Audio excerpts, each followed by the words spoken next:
where you're going just inherently has different ways of doing things, and they're not going to do it the way that maybe works best in your Toronto office.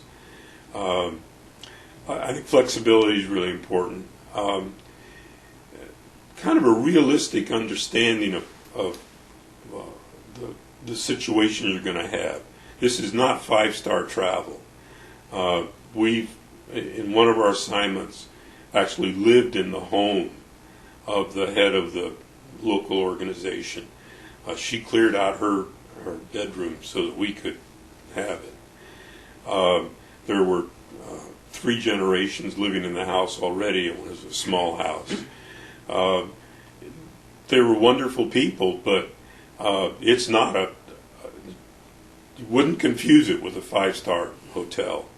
So if you're uncomfortable with less than kind of what you experience every day in North America, you might not be really happy doing this.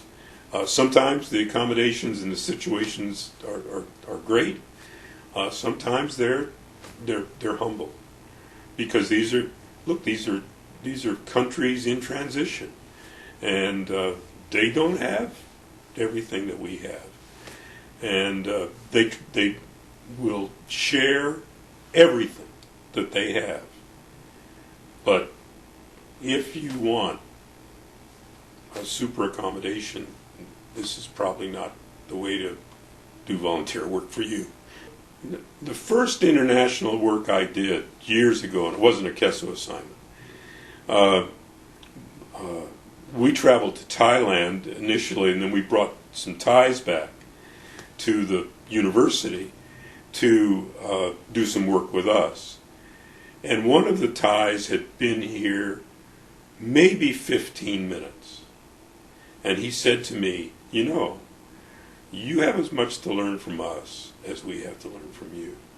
And that's exactly right. That's exactly the situation. So that kind of overlays anything we might say about this area. It's a complete two-way street, and certainly we come out of it very enriched by the experience. I think it's really been great that with the advent of the internet and email, that we've been able to keep in touch with many of the people that we met during these assignments, and it's just been great. It's been exhilarating, I think is a good word, because although we all know sort of intellectually that there are cultural differences from country to country and from group to group, without having encountered those on a first-hand basis, it's hard to imagine how different cultures really are. But because we've been immersed in those cultures, and as Jerry pointed out, it's really an immersion when you're working day after day with people who live there, who grew up there. We have a totally different understanding of world events than we ever did before. And I guess it has sensitized us to some of the policy decisions and some of the aid decisions that are made in North America, and has given us an entirely different perspective.